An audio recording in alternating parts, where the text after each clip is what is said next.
Welcome to Straight Shot. Marketing is everywhere.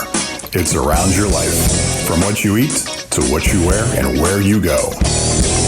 It is a vital part of any and all business. Let's discuss the world of marketing and business as it influences everyday life with the staff of Atlanta marketing agency Reformation Productions and guests as they give it to us straight. Get ready.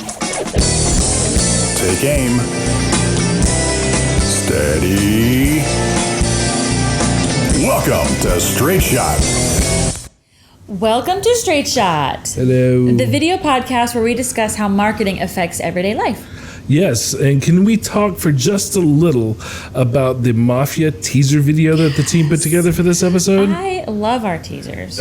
Do you love our teasers? Do you guys love our teasers? I think they're great. Well, there's something new that we've started doing. I think the first one we did was for the Game of Thrones. Yeah. The newsjacking That's just because episode. I had an outfit that, or what do you call it, a costume that I couldn't wait to show everybody. Is like I like to show off how dorky I can be to the general public. But the team here started to enjoy doing them, so we're going to do them some more. So what did you think about? That's Braden. That's our camera guy that's starring in this one.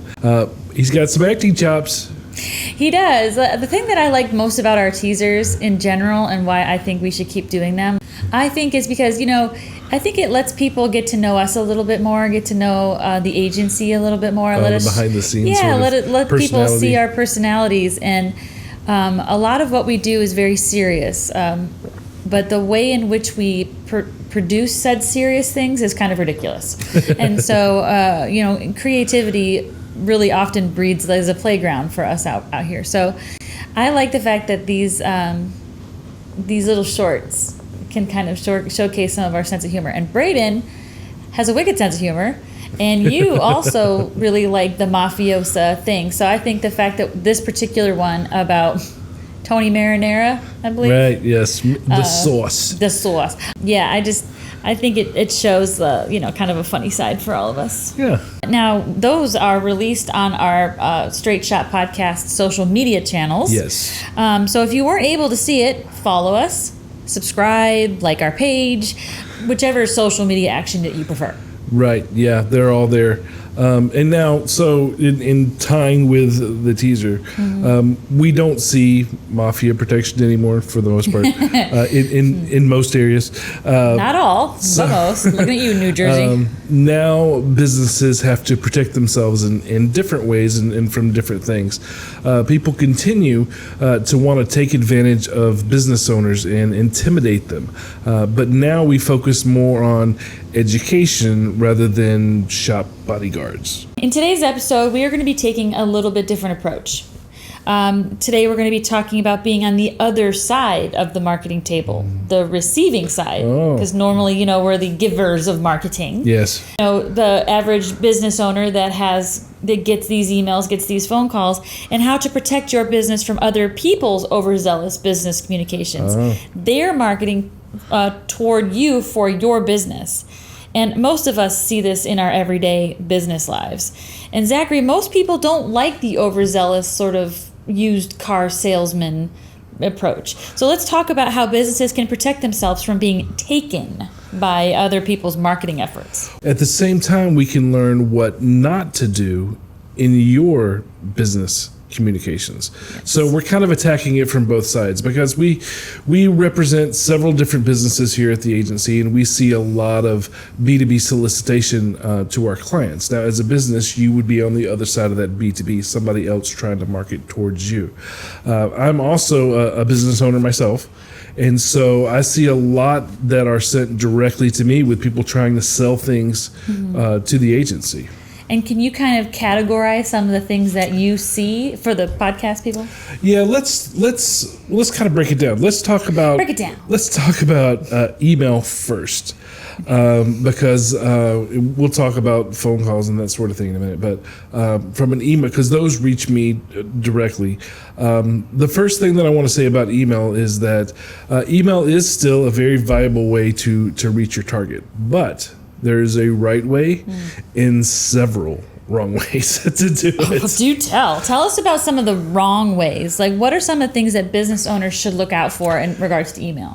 First, you have to look at the email and see if it is targeted towards you. If it's not targeted towards you, then sometimes it's obviously just sent as a shotgun, like spray and pray. See if anybody is going to respond to this. Anybody sort of help? Email. Yeah. And help me! I need to make my quota. Yeah, those are spam. And if it's not sent directly towards you, that's something that you Dear sir or madam. Yeah, that's something that you can definitely be wary of. Or like, dear, enter the name with the brackets, and it says enter name, and they haven't even bothered to actually enter your name because they didn't realize that part of the form was custom. Yeah. That one. And if it appears to be targeted towards you, right? So it's past that first hurdle. Mm-hmm. There are still things that you need to look out for. Any email that comes from your website but isn't regarding your product or service, which is the reason you have your email on your website, you need to be wary of. Bots cruise the web and they solicit through contact forms and email addresses that are listed on your website. Some will even tell you that they were looking at your website, which you're going to believe because that's where the email came from. Also, if any email doesn't have your actual email address in the to section, that's something to look out for too. Like blind carbon copies? Yeah, if it has their undisclosed recipients. If it has their own name or if it has somebody else's name, which you can get, that can be, well, it's usually spam. Because or you can tell if it's like for, let's say my email starts with a J for Jennifer. It'll have like Jennifer, Jenna, Jenny, Jen. Like it'll have it all alphabet. You've never seen those? Where you can tell you're being spammed, like somebody, either a human person or a bot, has taken your name off of a giant spreadsheet because it's all alphabetical. Oh, sure. And so it's like 17 different variations of your name. Those are mistakes within this process, which is still wrong to do, but they're making mistakes when they're doing it. Kind of like the brackets thing that you were talking about, where they don't actually fill in the name. Dear, like blank space, then there's like a comma, and it just bothers me because I'm like, you're lazy. And especially if you know if it came from a human, because then you know they're just lazy. Like they didn't even care enough to put like sir or madam. They're just like, meh. And those are mistakes. There are things that you can do with email solicitation when you're sending out emails to make it easier, but you have to do it correctly so that people don't see this. We're going to talk about the right way later. Let's stick to the wrong way now. What's some other wrong things? So if it doesn't have your actual email address, then chances are good that you could just throw it away because it was just shotgunned out to somebody that's not even you. And one of the issues that you have, particularly with forms, that we were talking about, the forms that are sent from your website, is that these bots will go around and try to steal email addresses. They'll get you to respond to them, that sort of thing. And then they'll impersonate those email addresses to send out more spam, and then you get blocked on your email. So you kind of have to be careful with that. Have you ever received an email from yourself? It happens. So another thing is any email that says that you are in jeopardy of losing something. That is that they're trying to scare you. Scare tactics, huge red flag that is not real. False deadlines. Clients get this all the time and they contact me. What about this? False deadlines that aren't real. Domain search registration. Okay, that sounds superficial, but you do not register for domain search, so that's not a real thing. But they're using this in order to con people into giving them money. $79 to reserve your domain search registration. You're gonna lose your domain. That's not saving your domain. They're using words. You have 5 minutes before this message self-destructs. The other thing to look out for is early renewals. This happens a lot with domains where they try to get you to early renew something. 9 times out of 10, they're just trying to get that money in their pocket sooner, get your credit card it is not necessary. Yeah, so don't let those things try to scare you. You ever received emails where, this is a red flag for me personally, where you get an email and in the subject line, let's talk about your business email for a minute, and in your subject line you have emojis Like they'll have like exclamation, not like keyboard exclamation points, but like emoji exclamation points, or they'll have like wow, like some crazy way to write the subject in the header. It's like that flags for me automatically. I've never seen the email in subject things. You must see that a lot. Oh, check your spam folder. There is always something that can be like, oh, I don't know, enlarged or something, and they send you an email for it, and in the subject line, there's always like, like red flags right away where it'll say like, it'll have like an emoji, or it'll have some sort of artistic thing that most normal people that are trying to communicate with a business are not going to put in the subject line. Yeah. They're shouting at you, and caps, a lot of times your email will vet that too. Your email server, they'll vet if you have, and we'll talk about the right way to do things too. But if you send emails with too many exclamation points or all caps in the subject of the email, the person you're trying to send it to, their server could actually flag it as spam. Because a lot of times these bots or these people that spam your emails, everything's in all caps. There's spamming programs that are plugins that you can use that with too. There are lots of words that you should stay away from when doing email. We'll do a separate one on correct doing email, but it's a podcast all by itself. There are certain words that are typically flagged as spam, so you want to stay away from those as well. But those are ones that your spam program usually sees. Another thing that you can look for yourself is if the email address URL is different than the company that they are pitching. Now, here's what I mean by that, because that sounds technical. Google. If it says jsmith@xyzcompany.com, in there, that's their email, because you need to be able to look and see what their email, the from, is. But the company that they're talking about is ABC Company and not XYZ Company. Red flag. And because that means it probably did not come from that email address. So that's one of the first things you should Google look for. Imposters? Yeah. If you get an email from Reformation Productions, the email address you get it from should be Reformation Productions. Yes. So now, as a business owner, a lot of times we have multiple email addresses that we receive. So you have your own, right, which is generally your first name or your first initial last name or whatever it is at your company URL. Then we also receive info at or customer service at or billing at or any of these other email addresses. So if you notice that you're getting the same email, the exact same email, on all of those email addresses, then all of your email addresses are on somebody's spam list. So that's something to look for too. So you can look, if you have Outlook, you can look in your list and it'll say the same subject line for 4 emails. It means you can just delete them all because more than likely they're all spam from some company that has you in multiple ways on the email address. You may want to look at one of them just in case it's somebody that's actually hit with all of them, which should not happen. But after you've read the one, the rest of them are all going to be the same. Especially if you give out, if you have more than one, let's say you have an info at, or you have a your name dot last name at email. You have to be consistent about what you give out to the general public as well. Let's say you go to a marketing event or something like that, and you're giving out, first name dot last name at, and then all of a sudden, you're at some other place and you're giving out info at, which is fine if you know the difference between the two. What you have to do, and again, we're talking about email, but what you have to do is make sure that we make the different email addresses for different purposes. So you as the user, you need to make sure that you are using them for those purposes.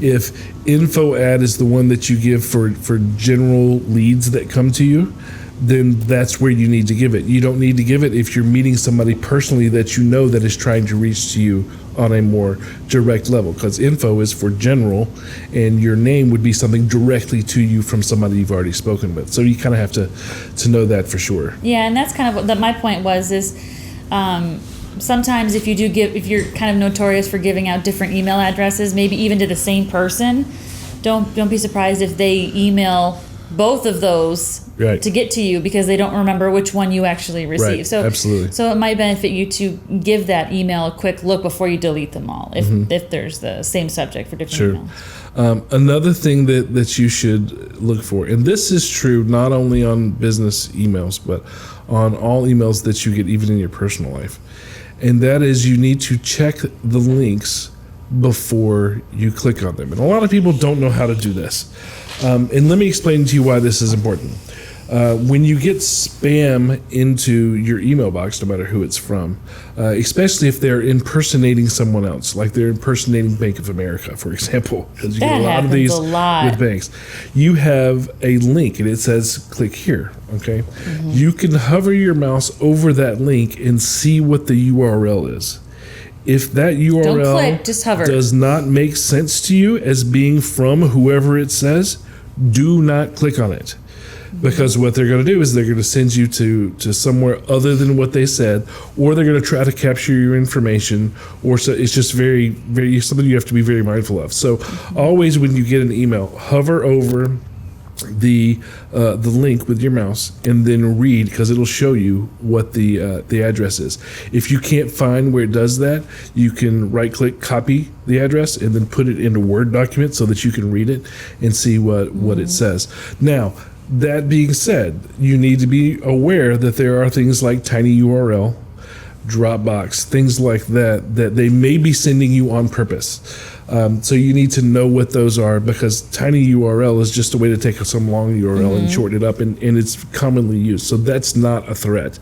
But some of them you really need to be mindful of, just so that you don't get especially if it says it's from a bank or somewhere, oh, you need to log in again because your password's changed, and it hasn't.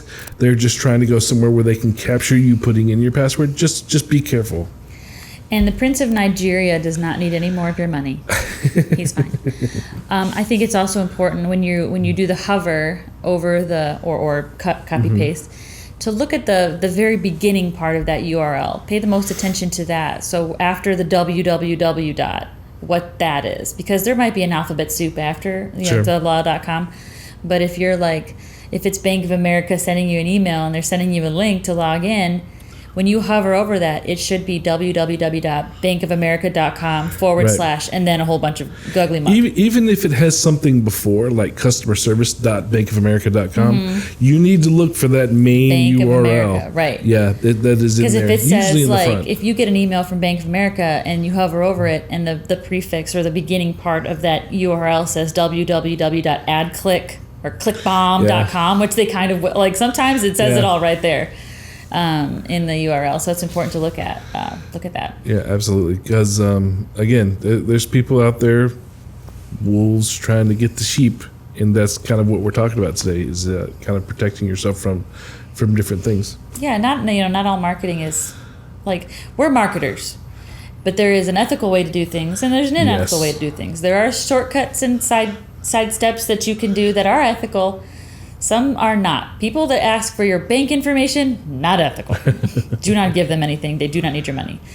Stepping aside from email for a second, I want to talk about cold calls, because that still happens. People still get called on the phone, on the telephone, on their business line, on their cell phones. They get called all day long, right?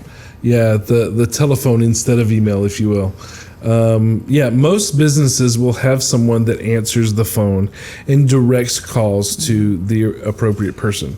But that person's duty also includes screening and vetting those calls. We call them a gatekeeper. Gatekeeper. Right, that's what they're called. So your receptionist, secretary, assistant, whoever, needs to have a defined criteria of what gets through and what doesn't.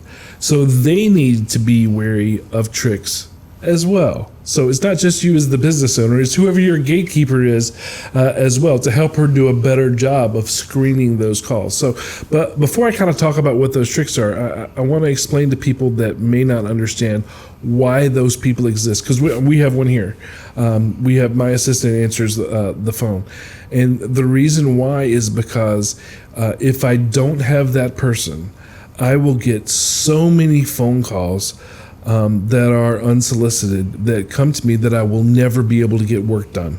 So you kind of have that person there to direct the phone to whoever it needs to go within the organization. For example, I don't need to answer the phone if it's for her because it's interrupting me working.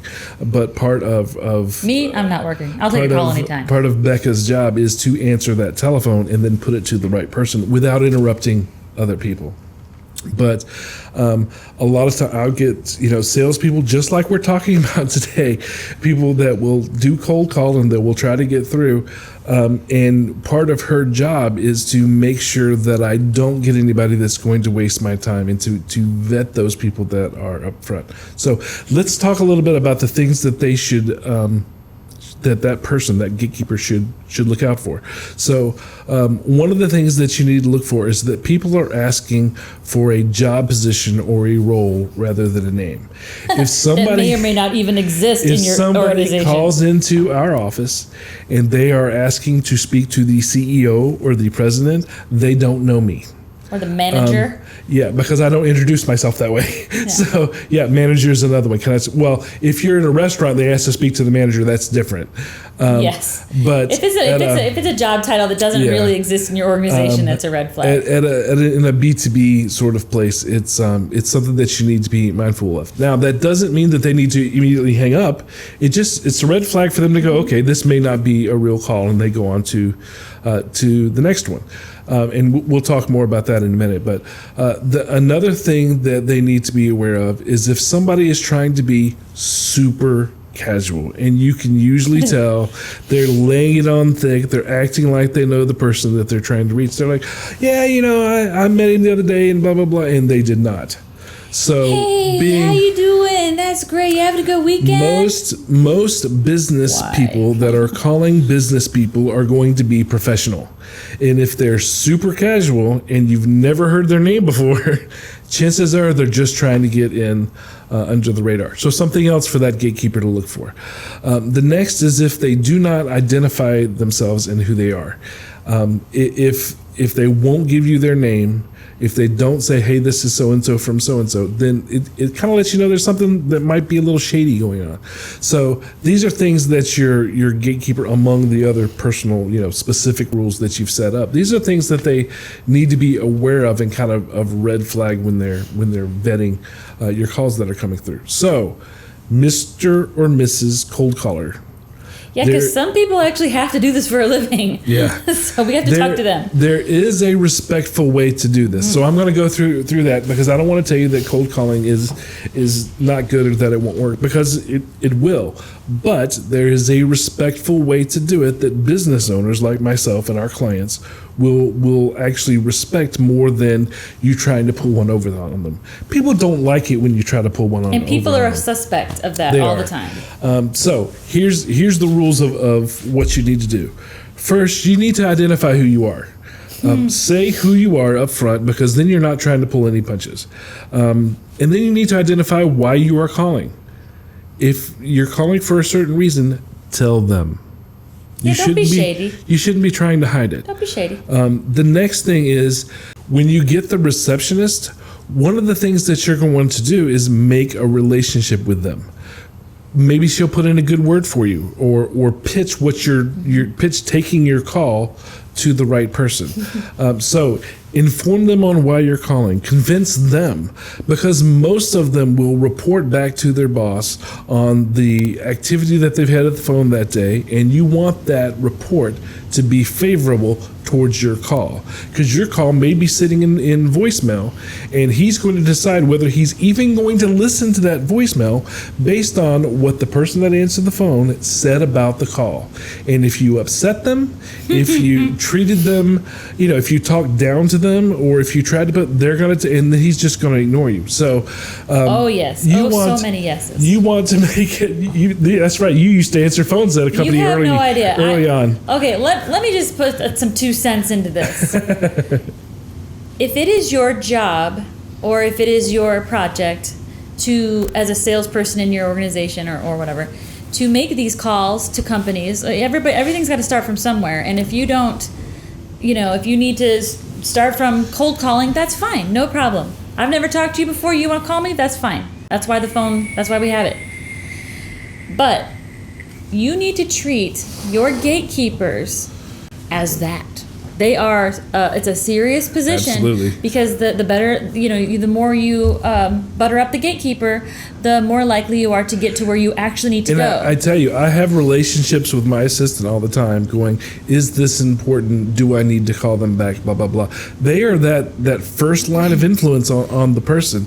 And if they think you're a waste of time, your report is not going to be good. Now, do I make decisions based on what they say? No, but they do influence how important unsolicited calls are to me, or emails for that matter. Right, and not every company has a gatekeeper, or not every phone that rings will be answered by a gatekeeper. Sometimes it'll be answered by the boss or by somebody that you actually do need to talk to. So Be nice. Be polite, be conversational to everybody that you call, because you never know who is going to be able to grease the wheels that you need to move forward. And that's another thing we were just talking about, that report. It's the same thing with emails, guys. If I get a long email that's unsolicited, and it sounds like something that I would be interested in, I may send it to my assistant, for people that have assistants, to read. He doesn't read. Because she will read it in detail and then report back to me a summary of whatever it is that it says. And then I will decide from then if I'm going to read it further or make it a call. So you need to be aware that business people, business professionals that are very, very busy, and particularly ones that are hired for their time, we are very, very restrictive of what we spend our time on, because you're project-based. Our time is valuable. People pay for it, and because of that, you have to respect the people that are paying for it. If I am in directing a video in the middle of a set and my phone rings, I'm not going to answer it because somebody else has paid for that time. So you kind of have to understand the relationship of how that works and what you have to do to reach those people. So in that email, you need to be very clear. And again, don't try to trick people. Trying to trick people is not good. All right. So enough on that. The next thing is, you, Mr. Cold Caller, need to be okay with going to voicemail. If they haven't heard of you before, they're probably not going to take your call. But it gives you the opportunity to tell them a message on the voicemail. Elevator speech, baby. If you say, "Hi, this is Bob, call me back," that tells them nothing.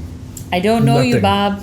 So you have to understand that this is an opportunity for you to educate and inform and make good relation with whoever's going to answer that voicemail. So you need to take advantage of that. Hello, Mr. Smith. This is Bob, and I was calling on behalf of blah, blah, blah, and I would really like to borrow a couple minutes of your time, so-and-so. Right. I'll try calling you back tomorrow. Right. That always works out better, too, instead of always asking the business owner to call you. Maybe you say, I would love to call you back. I'm going to try again tomorrow. If not, I'll send an email, because I have a feeling I can make your life a little bit easier. Now, we're starting to kind of get into instructing salespeople on how to do the sales job, which is not what I want to do here, but all of this is true. And I've got two more points that really fit under that as well that I'm still going to try to make. And that is, if you do leave a voicemail, like we were just saying, do not sound like you're leaving a script, like you're reading a script. Because if I could tell you go da da da da da da da da da da da da da da, no, I know that that's the same as spam. You're just reciting something. I can tell that you're reading from a script. Now, do we, as a marketing agency, provide our clients with a script? Yes. But you have to not sound like you're performing a script, which is the same thing that we tell them. You need to sound organic. That script is there to give you insight as to what to say, not for you to read cold in front of them. And you know that's not because it's not effective. It's not going to work very well. So leave a detailed message, not too long as to annoy people, but leave a message, heartfelt, warm, informational, yes, but don't sound like you're reading a script. That's a good way to get deleted immediately. You have vendors calling you all the time. I'm sure you get this on the art side of things here. Yeah, especially if they have called so many people and have given the script to so many voicemails that they just power through it, and I didn't even understand it because they go too fast. That's another thing. They're going too fast. They're slurring through it, or perhaps if they are in a call center or something, there's so much noise behind them. If you are calling and you have an accent, please be aware that might make it more difficult for you to be understood. So take your time when you're going through your call script or you're going through your voicemail. Even if it's not a voicemail and you do get to talk to the gatekeeper. Same thing. If you have an accent, just slow down a little bit. Understand that you might be misunderstood. Well, not only that, if you're from the north and you're calling someone in the south, we don't hear as fast as you speak. Understand that the word consultation will always sound like you have a Frisbee in your mouth. Said from the girl from the Midwest. I don't even know how to say consultation. Ogden, Chicago. I don't know how to say it any other way. But yeah, I think, a lot of times I'll get people that breeze through their call script too fast, and I'm like, dude, I didn't hear anything you just said. I'm sure it's something I don't need. There have been times when I have been, as a gatekeeper, I have just been sure that as they start their message, as they start their spiel, I'm going to tell them no thank you. But then halfway through it, I'm like, wait, what? Really? Actually, you know what? I will engage in a conversation with you for a couple of minutes about this product. Yes, I would like you to send me more information. Thank you for calling, because I was just thinking about how I had trouble with blah, blah, blah, and you're going to call and make my life easier.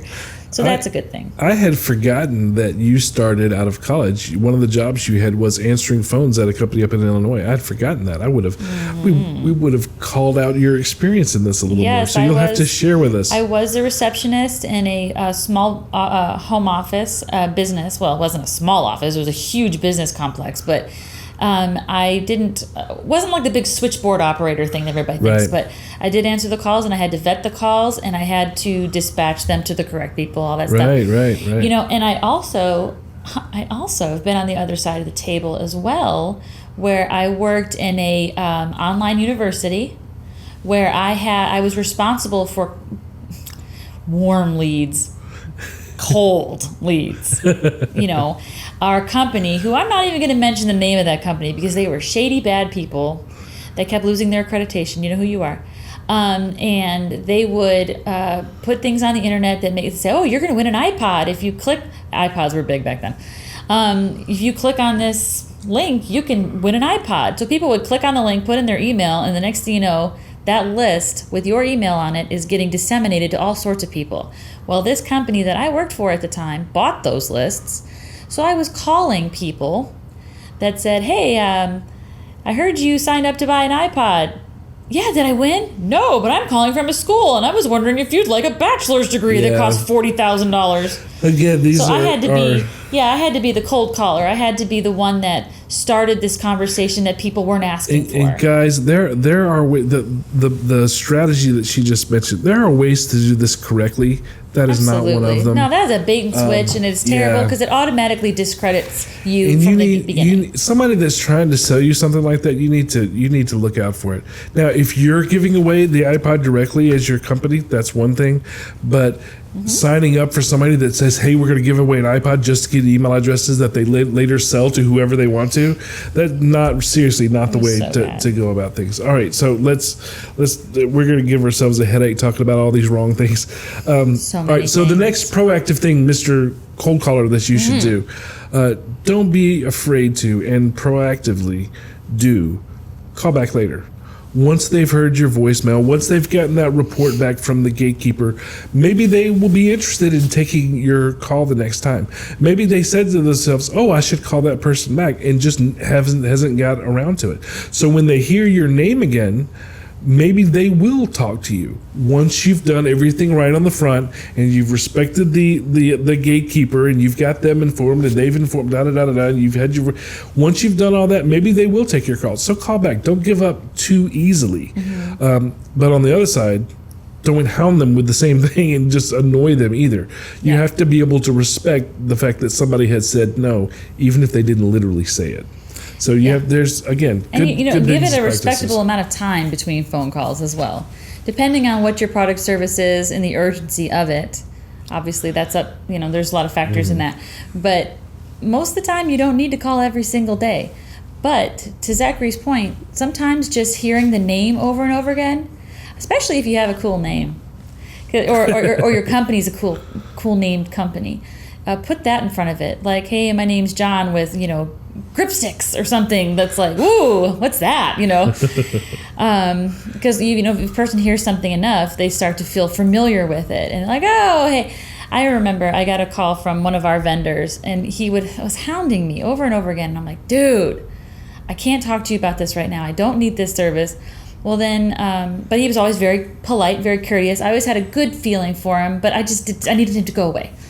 Well, then one day, Zachary comes to me and he's like, oh, we need to talk to so-and-so about some blah, blah, blah. And I'm like, I know a guy. Because when they left their message, it was informative as to what they did. I promptly forgot to call him. So lucky for me, I think he went like a month and then called back. And I was like, I want to talk to you. And he was completely thrown off guard because he was like, you told me to go away. But, so yes, like Zachary was saying, sometimes when you're put on a shelf, or you're told not now, it doesn't necessarily mean no. It just means that there's 100 other things that might be going on that the owner might be going through, that the time to talk to you is not right now. So always keep that in the back of your mind, so that when you do leave that voicemail or you do follow up with that email, that you're not taking it personally, that they're shelving you. Always err on the side of, oh, they're just very busy. Right. And it's like you say all the time, you never know who you're going to meet in the elevator. Same thing. That's a good piece of advice. You never know when that call is going to actually, somebody contacted me, and so I now need this. I now do need, blah, blah, blah. Wow, whatever it is. Who knew that I needed the little caps on the end of my shoelaces? And a lot of times, what I will do is, if I remember, because I'll remember things in the back of my head, I got an email about that. And so I will search through my email looking for it. And again, that's, you're, especially with email, that whatever you said in that email lasts. Because if I search it and then I read it, I go like, oh no, they don't sound good. They don't blah, blah, blah. So all that stuff, it all matters. So spell check do your it correctly. emails. Spell check your emails. Yeah, that too. Please spell check your emails. Give me 5 seconds of your attention and put my name in the email and spell check it. Then I'll know that you're serious, and I will probably buy you, especially if the people you're reaching out to have big money to spend. Yeah. Treat them that way. What are some other things that they need to be aware of? Let's move to content more than method. So now we're not talking as much about email or cold calling or it's just what people are saying. So if you're talking to a salesperson, you might be at a networking meeting or on the phone or an email or in a meeting or whatever. Pay attention to what they're saying. The content of what they're saying tells you how seriously you should take it. Did they do their homework? Do they know who you are? Do they know what you do? Are they trying to sell you something that actually relates to your business? I have people that send me emails, call me, whatever, that try to sell me on things that we do, which is just ridiculous. Those are my favorite. I'm like, you have no idea who I am, do you? Because if you did, you wouldn't be trying to sell me that's something that we do at a lesser value, lesser quality than we do Absolutely. it. There'll be times I've answered the phone and been like, you know what, actually, we're your competition. And they're like, oh, and then they feel stupid. And I laugh because yes, they are stupid.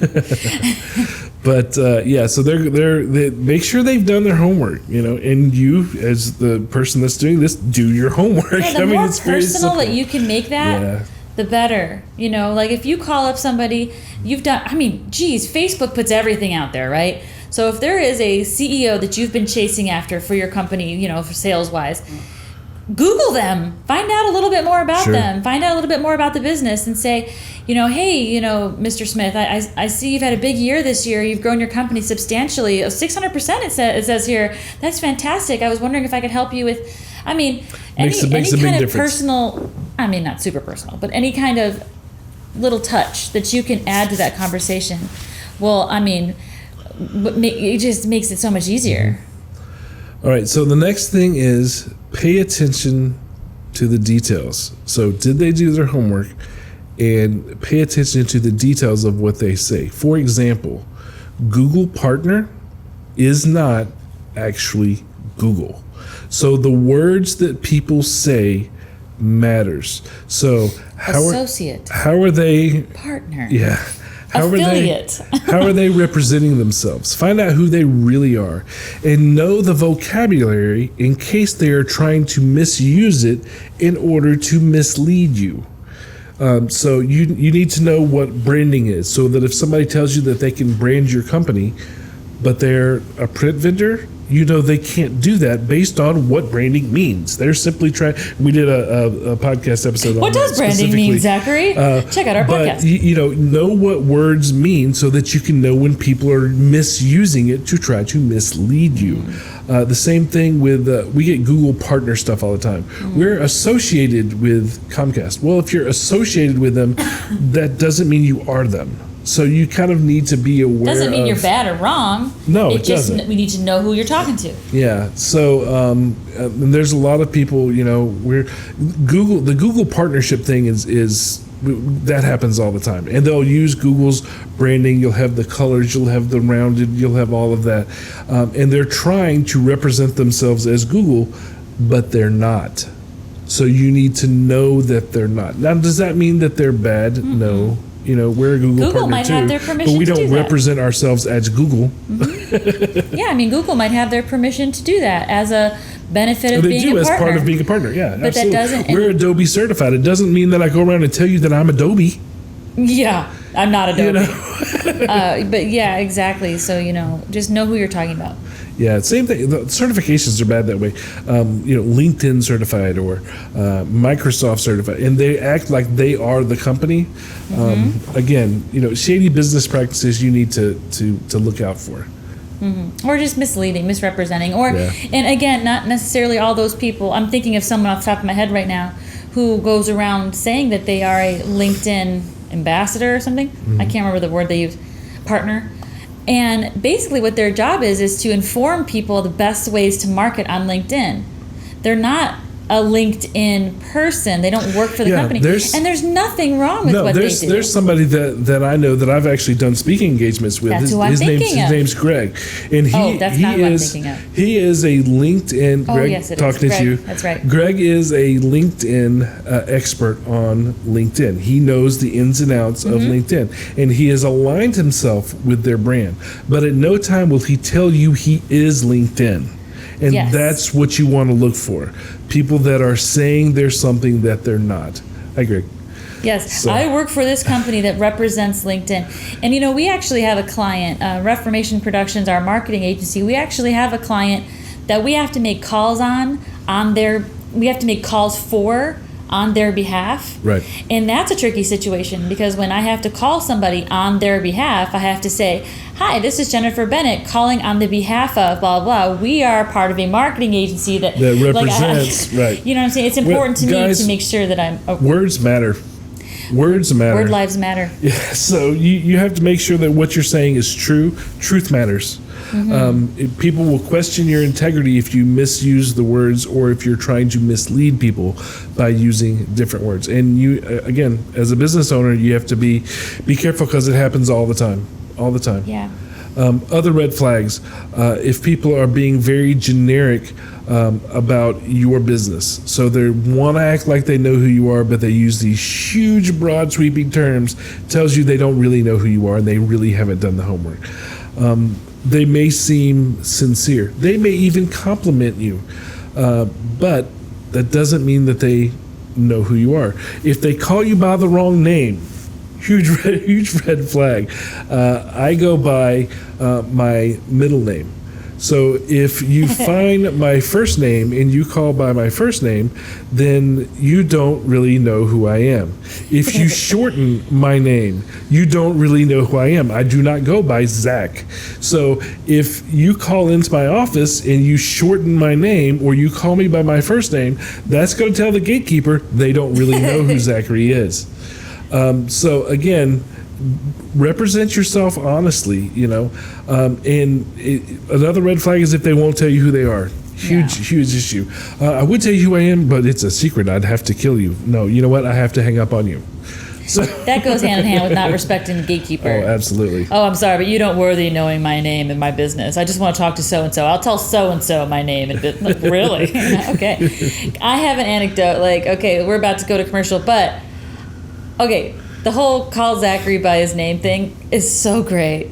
Because, why is that great? Because, professionally speaking, Zachary puts B. Zachary Bennett on his business card and all things And if you've ever seen me at a speaking engagement, you know why, because I always tell everybody within the first 5 minutes of my speaking. Yes. That's a little hidden nugget for those that don't know. I'm not even going to tell you why. But, so obviously B stands for his first name. Well, when people call and they ask for B, yeah, they just use the initial. They just use right. B. I love that so much because it's like, wow, it's one thing if they're like B Zachary, and I'll give that a benefit of the doubt because maybe they're just looking at some official form or reading off the business card, Right. But if people are like, if they're just very confidently like, I'd like to talk to B, and I'm like, really? Can I ask who's calling? Well, this is so-and-so with ABC Company. Is B available? And I'm like, you got her. Because if you don't know what B stands for, I could be B. I'll be B. So sometimes I'm B. If you call Reformation Productions and you ask for B, you're going to get me. Because I will ask, oh, sure, this is B. Oh, hi, B. And I won't even tell them what the B stands for. Unless they ask, then I just make something up. Maybe you're like, what's her name? B. Arthur? No, it was Brenda. I was Brenda Zachary Bennett once. Yeah, it's a family name, is what I said. But seriously, I like to have a little fun with those callers. But that's actually me giving them the benefit of the doubt a little bit instead of just hanging up on them. I'll be like, I'm B. What can I do for you? Yes, B. I was just calling on behalf of the blah blah blahs and who cares and yada yadas. And I'm like, great, no. I didn't even know that happened. Yeah, no, it happens all the time. And I love it because, I would say out of, let's just say, 10 calls that call for B, maybe one of them is legitimate, that just gets confused about something. So I am glad that I do have a conversation with them. But really, let's be honest, it's just for my own amusement. I don't answer the phone that much, so I like to talk to people. I'm like, B, oh, yes, hi, and who is this? And they'll say, well, this is Jason Smith. So I'm like, okay, Jay. That's what happens when a creative answers the phone. Yeah, so then I just start calling them by their first initial. Like, okay, S. Sounds great. I'll have everybody get back to you. It's stupid. Don't do that. Don't be dumb. But at the same time, if you get a hold of Zachary's business card, it'll say B. Zachary Bennett. And so I've actually had people say, I'm here to talk to B. Zachary, Mr. Bennett, I think. Ah, yes, you're reading his business card. Yes, he is here. Possibly. Who are you? What do you want? No, you can't talk to him. Anyway. I'm off on a tangent. You shall not pass! I am the gatekeeper! Seriously, I think you respect the gatekeeper because they're just trying to do their job and make sure that the boss or whoever is doing theirs, and always respect the person on the other line because there are definitely times when, we're running out of paper and that gatekeeper is like, this office supply guy keeps calling me. He's really, really nice, and he always asks him how my day goes. And yet you have to know the other side of that. The gatekeepers that we have, the assistants and the secretaries and the receptionist or whatever we're going to call them nowadays. They're doing a job for a reason. It's not that the other person doesn't want to talk to you. It's not that they're being rude. It's nothing. They're not being impersonal. That manager, that business owner, simply if they take every phone call, they'll never get any work done. So it's a necessity, right? It's a position that's born out of necessity. Once you get to be a big enough company that you can't answer your own phone, that's a sign of success. Okay, it doesn't mean that business owner is being rude or that they're being, what's the word? Dismissive. Unassociative. What's the word? There's a word for that. Unfriendly. I don't know. Impersonal. It's not that they don't like people. It's just that they have to. Again, with myself especially. people pay for my time, and to respect them, I have to draw a line with all the telephone calls that I take. If you do get through and you do talk to me, I'll be very nice and very talkative to you. Well, and sometimes they call and ask for you or the business owner, but that's not really who they need to talk to anyway. True. So that's if true. you That's call very up true. and you're like, can I talk to the business owner? And the gatekeeper's like, can I tell you? It depends on what you can want. I ask who this is and why that you're would calling? actually be me, Yeah, well, I sell office supplies. And meanwhile, the gatekeeper is also the office manager. Right. So it's like, that's the person you need to talk to. So that's another reason why the business owner should not take every phone call, because Right. sometimes it's not for you. Right. Again, it depends on how big the business is. When Yeah. you first start off, you are wearing many hats, including person that answers the phone. Yes. I think it's time for us to break to a commercial. Oh. I think we're getting heated. Sponsors. We like sponsors. We do. We like giving a little shout out to the people that help us, and we like to help them. So let's take a moment, and we'll be on the other side of that, and we'll do some straight shotting. Alrighty.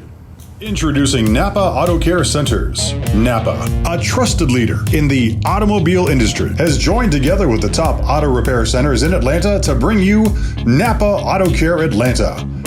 Top, local, certified mechanics backed by the national power of Napa.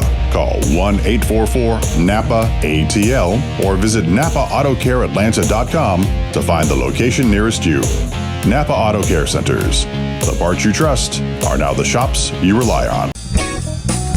Straight Shot is brought to you by Reformation Productions, a full-service marketing agency in Atlanta, Georgia, helping companies promote and communicate their business in the most efficient and effective ways possible through straight line marketing. Find out more by visiting reformationpro.com or call 678-825-8086. Reformation Productions. Think in straight lines. Hello, everybody. Welcome back. Zachary, the moment has come. The moment. Would you like to go ahead and give us your straight shot? Oh, sure. There's a couple of things in this kind of sum up kind of section that we do here. The first is, as a business owner, you need to be understanding when these people call. They're just doing their job. There's never any excuse to be rude. The same as, like I said before the break, you need to understand, Mr. Cold call person, whoever's trying to reach out to you, they need to understand that you're just guarding your time. You need to understand as a business owner that they're just doing their job. There's no reason to be rude unless they're rude. And I'm not telling you that eye for an eye. If they're rude, you're rude. But I would understand it in that case. But otherwise, just be nice to people. Positivity will get you a long way in kindness. That being said, make sure that they've done their job. If they have, it shows respect, and it should earn more of your attention as a business owner if they can prove to you that they've done the job. Ask the right questions. Don't be talked into something. Be educated. Getting information is good. Being conned is not good. So don't be talked into something. Ask the right questions that you need to. Make sure that they can do whatever it is that they're claiming to do, that they're not using buzzwords just to get in the door, just to get your business. Make sure that whatever they're selling is actually right for you. And to do that, you have to know yourself as well as know whatever vocabulary they are using. Very big on education and knowledge around here. Knowledge is power, and we're very big on knowing exactly what you're doing before you do it.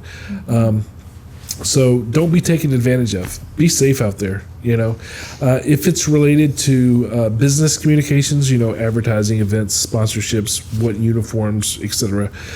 If you have an agency, you can always just refer them to your client service rep for vetting and evaluation. Use their experience and insight to help lead you in decisions and save your time.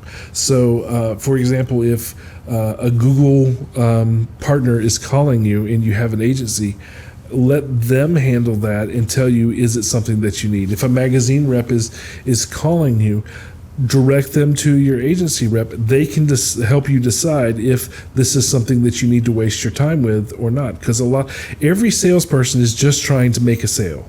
Okay, so and again, that's their job. So if the guy from WXYZ is calling you to get put on your radio, and they're simply trying to sell you a spot, your agency rep, if you have one, can help you determine, is that a smart idea?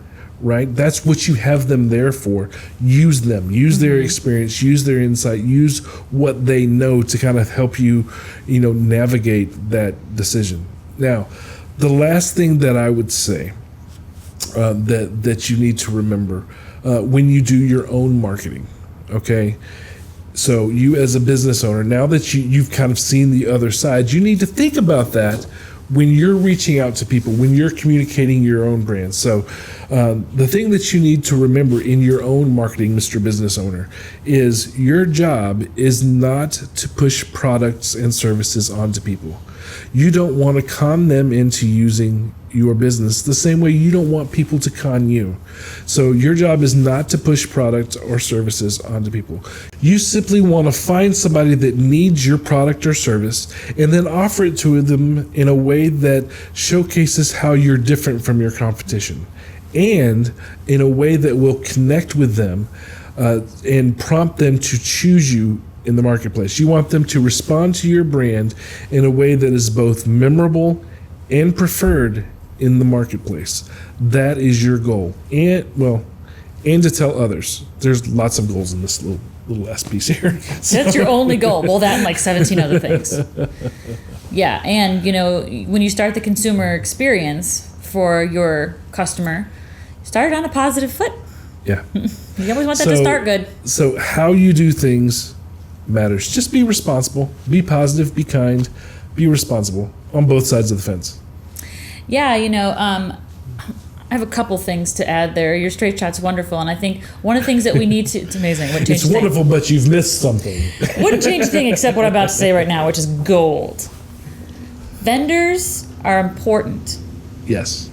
We love our vendors. We love vendors. Vendors, you need products and services from other people to make your business run. So you want people to call you and offer you things. You want deals and discounts and to be able to talk to a person. You want to read emails that are relative to your business. We do. Maybe there's $1 million idea that's really good for you. Yeah. And you didn't know about said company until they reached out to you. Right. Maybe they're a new company. Maybe they've been around forever. You just didn't know about them. So, having vendors around makes the business world move. So embrace them.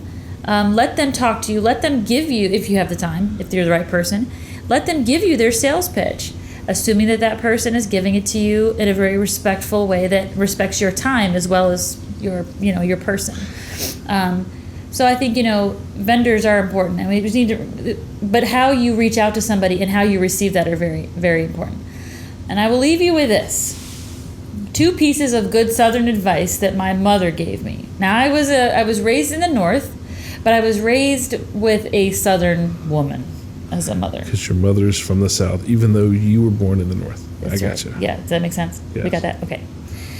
And she would say 2 things. The first thing she always said is, now this is in regards to replying to emails. Zachary, you had mentioned to take time and to look through these emails, really read through them, find out if they're really selling to you or if they're selling to something generic, find out who you're talking to. My mother used to always say, when in doubt, don't. And basically, she also used to say, take 2 steps back and regroup. So, those are very important because, you don't fall for the act now, you have 5 minutes to reply, hurry, because you never know, those things are probably not true. So take the moment, if it's in regards to your business and the thing that you have taken the most amount of time to build your empire, take time, take a step back and read. The second thing that she said is, you never know who you're standing next to in an elevator. You brought that up earlier. That is so true. That is life advice. You better write that down because you never know who the real gatekeeper is in that business. And you never know who the person you really need to talk to get what you need accomplished is. So proceed with conversations with everybody that you ever meet as if they are the CEO of the company, whether they are the janitor, the secretary, or whatever, because you never know. So anyway, I think this was a really good straight shot. If this episode has helped you guys in any way, please follow, like, subscribe on YouTube. Click the little bell if you receive notifications of new episodes. So anyway, I think that concludes it for us today. Yes. Thanks for joining us, and we'll see you next time around. Thanks, guys. Bye. Thank you for listening. If you found this podcast informative, we hope you'll pass along our web address, straightshot.net, to your friends, colleagues, and business associates, and please leave us a positive review on iTunes or on our Facebook page at facebook.com/straightshot. If you would like to have your question featured on the show or would like to be a guest, call 678-825-8086, extension 300. Or you can email us at info@straightshot.net. Be sure to download the Straight Shot podcast app on your smartphone to hear previous and new shows. You can also find us on Spotify, iTunes, or directly at straightshot.net. This has been Straight Shot.